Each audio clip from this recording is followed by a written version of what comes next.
Assalamualaikum warahmatullahi wabarakatuh. Di sini saya dan teman-teman saya akan menjelaskan tentang 3 hadis yang bertemakan pendidik perspektif hadis.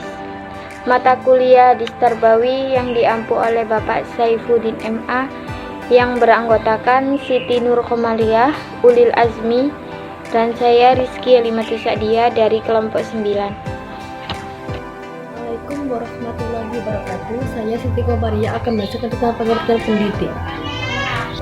Bismillahirrohmanirrohim. An Abdullah Umar an Rasulullah sallallahu alaihi wasallam maro bi majlisani masjidil faqala kilahuma ala ghairi wa akhaduhuma afdalu min sahibi amma huwa lain fayata'allamunal fi'an wal ilma wa ilmunal jahila fahum afdalu fa innama bu'istuma mu'alliman. Artinya bahwasannya Abdullah bin Amr bin As berkata, pada suatu hari Rasulullah keluar dari salah satu kamar beliau untuk menuju masjid.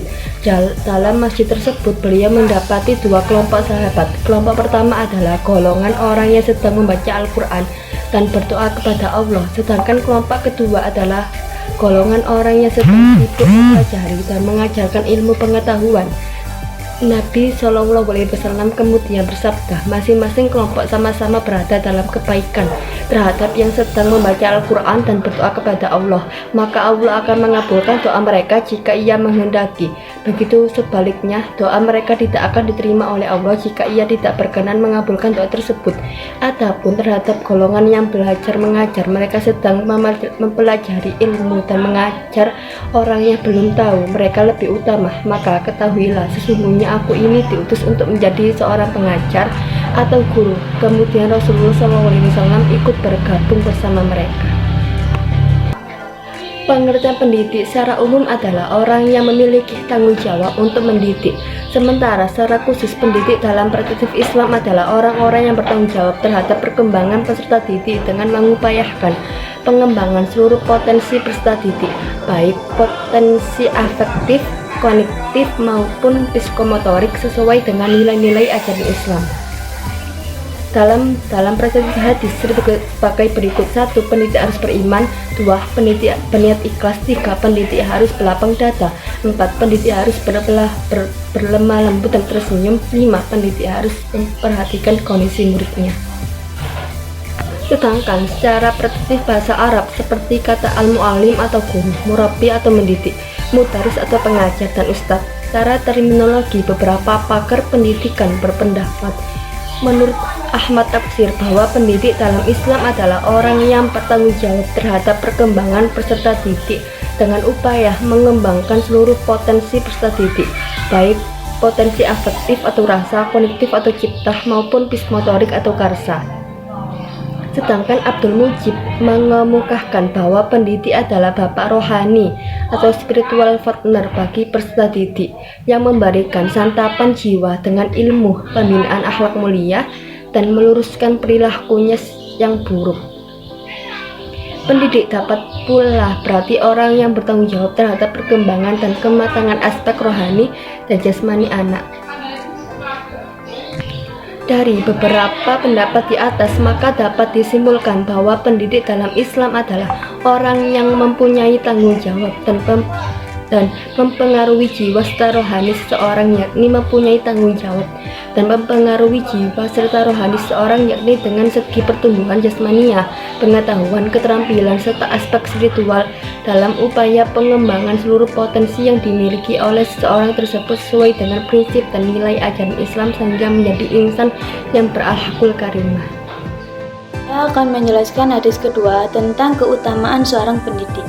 Keutamaan seorang pendidik sangatlah banyak, tetapi saya hanya menjelaskan beberapa saja. Yang pertama yaitu terbebas dari kutukan. Sehubungan dengan ini ada sebuah hadis sebagai berikut. An Abi Hurairah yaqulu sami'tu Rasulullah sallallahu alaihi wasallam yaqulu ala inna dunya mal'unatum mal'unum ma fiha illa dzikrullah wa ma walahu wa alimun aw muta'allimun, rawahu at-Tirmidzi. Yang artinya Abu Hurairah meriwayatkan bahwa dia mendengar Rasulullah sallallahu alaihi wasallam bersabda, ketahuilah bahwa sesungguhnya dunia dan segala isinya terkutuk kecuali zikir kepada Allah dan apa yang terlibat dengannya. orang yang tahu, guru, atau orang yang belajar. Riwayat Tirmizi. Dalam hadis ini ditegaskan bahwa orang tahu seperti guru, pendidik, dan orang yang belajar adalah orang yang selamat dari kutukan Allah. Tetapi tidak semua orang yang berpredikat guru dijamin Rasulullah SAW selamat dari kutukan. Guru yang beliau maksud adalah guru yang berilmu, mengamalkan ilmunya dan mengajarkannya dengan ikhlas untuk mendapatkan keridhaan Allah. Yang kedua, didoakan oleh penduduk bumi.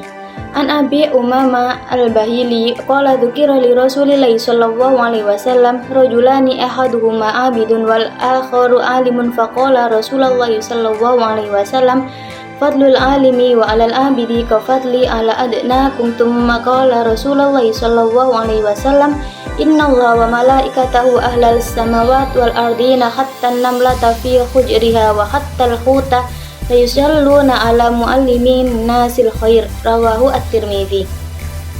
Artinya, Abu Umamah Al-Bahili berkata, diceritakan kepada Rasulullah dua orang laki-laki, yang satu abid, orang yang banyak beribadah, dan yang satu lagi alim, orang yang banyak ilmu. Maka Rasulullah SAW bersabda, kelebihan seorang alim daripada orang yang beribadah adalah bagaikan kelebihanku daripada seorang kamu yang paling rendah.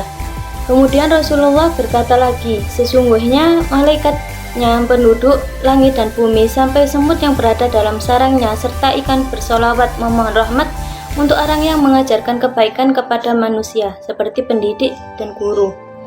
Hadis di atas menyakup bahwa Allah memberikan rahmat dan barokah kepada seorang pendidik. Selain itu, malaikat dan penduduk bumi, baik manusia maupun hewan, mendoakan kebaikan untuk guru yang mengajarkan orang lain. Yang ketiga yakni mendapatkan pahala berkelanjutan. Sehubungan dengan keutamaan ini ditemukan hadis yang artinya Abu Hurairah meriwayatkan bahwa Rasulullah SAW bersabda, apabila manusia telah meninggal dunia, terputuslah amalannya kecuali 3 hal, yaitu sedekah jariyah, ilmu yang bermanfaat, dan anak soleh yang mendoakannya. Hadis ini menjelaskan bahwa ada 3 hal yang selalu diberi pahala oleh Allah pada seseorang meskipun ia sudah meninggal. Yang pertama yaitu sedekah jariyah, wakaf yang lama kegunaannya. Yang kedua, ilmu yang bermanfaat. Dan yang ketiga, doa yang dimohonkan oleh anak yang soleh untuk kedua orang tuanya. Sehubungan dengan pembahasan ini adalah ilmu yang bermanfaat, yaitu ilmu yang diajarkan oleh seorang pendidik, guru kepada orang lain, dan ilmu itu dimanfaatkan. Pahala yang berkelanjutan merupakan salah satu keutamaan yang bakal diperoleh oleh pendidik atau guru. Beberapa keutamaan ini diberikan kepada guru karena ia sudah memberikan sesuatu yang sangat vital dalam kehidupan manusia. Selain dengan mengajar, seorang pendidik atau guru juga dapat menyebarluaskan ilmunya dengan melalui karang-mengarang. Jadi tidak hanya dengan mengajar, dengan tulisan pun seorang pendidik mengamalkan ilmunya kepada orang lain. Saya akan menjelaskan hadis ketiga tentang kedudukan seorang pendidik. Haddatsana Hisam bin Ammarin, haddatsana Shadaqatu bin Khalidin, haddatsana Utsman bin Abi Atikata an Ali bin Yazidana an Qasimi an Abi Umamah taqala qala Rasulullah sallallahu alaihi wasallam alaikum bihadal ilmi qabla an yughbada wa ba'duhu an yurfa'a wa jama'a baina isba'ayhi wusta wallati at-talil ibahama hakada summa qala alimu wal muta'allimu syarikani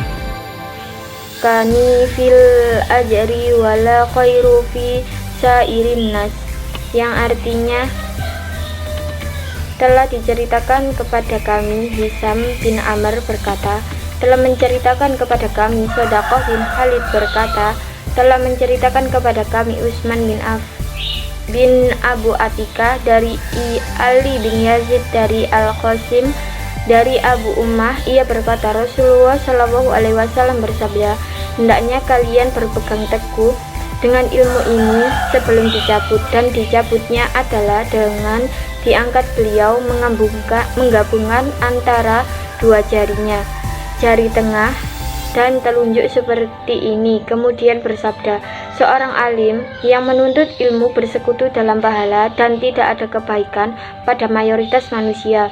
Dalam hadis di atas dapat diketahui bahwasanya kedudukan pendidik sangatlah penting, sehingga manusia diperintahkan mencari ilmu sebanyak-banyaknya sebelum ilmu tersebut dicabut oleh Allah. Dengan meninggalnya orang-orang yang memiliki ilmu, Rasulullah Shallallahu Alaihi Wasallam menggambarkan orang yang memiliki ilmu dan orang yang mencari ilmu itu bagaikan jari tengah dan jari telunjuk yang saling berdekatan, sehingga orang yang memiliki ilmu dan orang yang mencari ilmu sama dalam ganjarannya dan tidak ada lebih pada seluruh manusia.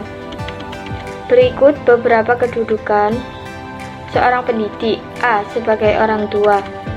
Dalam hadis, Rasulullah Shallallahu Alaihi Wasallam mengatakan bahwa diri beliau itu adalah bagaikan orang tua dari para sahabatnya. Pengertian bagikan orang tua adalah mengajarkan, membimbing, dan mendidik anak-anak seperti yang dilakukan oleh orang tua Rasulullah SAW. Mengajarkan kepada sahabat bagaimana ada buang hajat sebenarnya. Persoalan ini adalah persoalan orang tua. Akan tetapi, Nabi yang tidak diragukan lagi bagi umat Islam sebagai maha guru, pendidik ulung bagi umat Islam, mau juga mengajarkan hal itu. Pendidik perlu menyadari bahwa ia adalah melaksanakan tugas yang diamanahkan oleh Allah dan orang tua peserta didik kepadanya. Mendidik anak harus didasarkan pada rasa kasih sayang. Oleh sebab itu, pendidik harus memperlakukan peserta didiknya bagaikan anak sendiri. Pendidik harus harus berusaha dengan ikhlas agar peserta didik dapat mengembangkan potensinya secara maksimal. D. Sebagai pewaris Nabi. Dari riwayat hadis Abu Darda dapat dikemukakan beberapa hal penting yang berkaitan erat dengan tema ini. Ulama adalah pewaris Nabi. Pendidik dalam hal ini, terutama guru, adalah orang yang berilmu pengetahuan. Dengan demikian, ia termasuk kategori ulama. Jadi, ia adalah pewaris Nabi. Sebagai pewaris Nabi, tentu guru tidak dapat mengharapkan banyak harta karena beliau tidak mewariskan harta. Akan tetapi, Rasulullah tidak pernah melarang orang berilmu termasuk pendidik untuk mencari harta kekayaan dalam proses itu, tidak untuk mengurangi upaya pengambilan warisan beliau yang sebenarnya, yaitu ilmu pengetahuan. Dalam ajaran Islam, pendidik sangatlah dihargai kedudukannya. Hal ini dijelaskan oleh Allah maupun Rasul-Nya. Firman Allah SWT surat Al-Mujadilah ayat 11 yang artinya, maka berdirilah, niscaya Allah akan menunjukkan orang yang beriman di antaramu dan orang yang diberi ilmu pengetahuan beberapa derajat, dan Allah Maha mengetahui apa yang kamu kerjakan. Sabda Rasulullah SAW yang artinya, sebaik-baiknya kamu adalah orang yang mempelajari Al-Quran dan mengajarkannya. Firman Allah dan sabda Rasul tersebut mengabarkan tingginya kedudukan orang yang mempunyai ilmu pengetahuan. Hal ini berasalan bahwa dengan pengetahuan dapat mengantarkan manusia untuk selalu berpikir dan menganalisa hakikat semua fenomena yang ada pada alam, sehingga mampu membawa manusia semakin dekat dengan Allah.